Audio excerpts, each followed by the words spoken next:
বিশ্ব রক্তদাতা দিবস উপলক্ষে রবিবার সকালে হাওড়ার অবসর সম্মেলনী ক্লাবের উদ্যোগে আয়োজিত এক স্বেচ্ছায় রক্তদান শিবিরে এসে দুর্নীতি প্রসঙ্গে প্রাক্তন তৃণমূল সরকারকে তীব্র ভাষায় আক্রমণ করেন প্রাক্তন আইপিএস ভারতী ঘোষ। তিনি বলেন, দুর্নীতিতে যাদের নাম জড়িয়ে রয়েছে তাদের প্রত্যেকেরই জেল যাওয়া উচিত। যিনি গান গাইতেন, আমরা ভালো মেয়ে বলে জানতাম, তার বাড়ি থেকেও কিন্তু প্রচুর ত্রাণ সামগ্রী বেরোচ্ছে।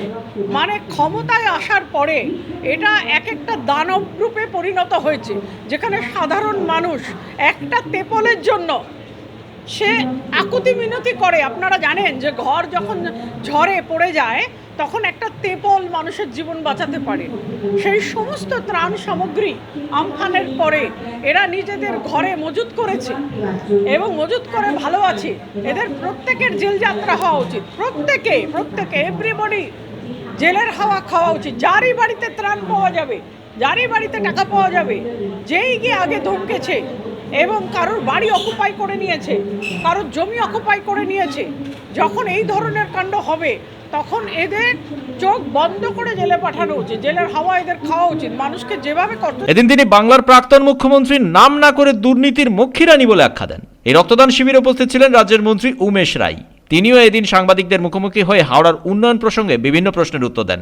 না মানে এখন ডায়লগ কম করে দিয়েছি, এক লাইনেই বলছি, অটল বিশ্বাস, পাক্কা ইরাদা, বাতে কম কাম ज़्यादा করে দেখাবো।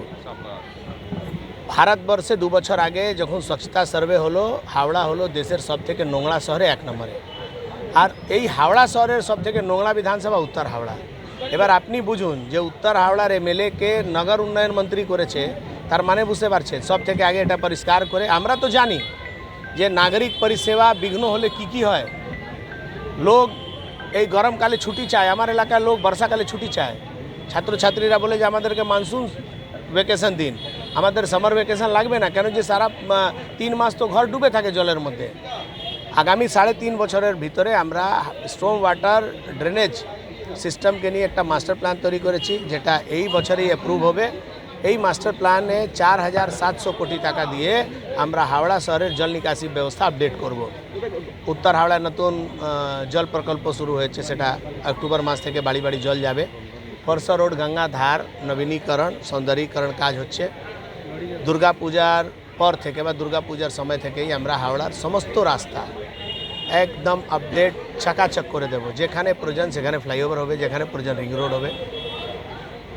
শালিমার রেলওয়ে স্টেশনের পাশে আমরা ফেরিঘাট তৈরি করছি, যাতে ট্রাফিক কনজেকশন কম হবে। আগামী দিনের জন্য অনেকগুলো পরিকল্পনা আছে, সেটা এখন মিডিয়া বলবে বাড়াবাড়ি হয়ে যাচ্ছে। একটু ধৈর্য ধরুন। একটা আধুনিক হাওড়া, একটা গ্রিন সিটি, ওয়েট মুক্ত রাস্তা, পরিষ্কার পরিচ্ছন্ন হাওড়া আপনি নিজের চোখে কয়েক বছরের মধ্যেই দেখতে পাবেন। হাওড়া থেকে সুমন আদকের রিপোর্ট, পূবের কলম ডিজিটাল।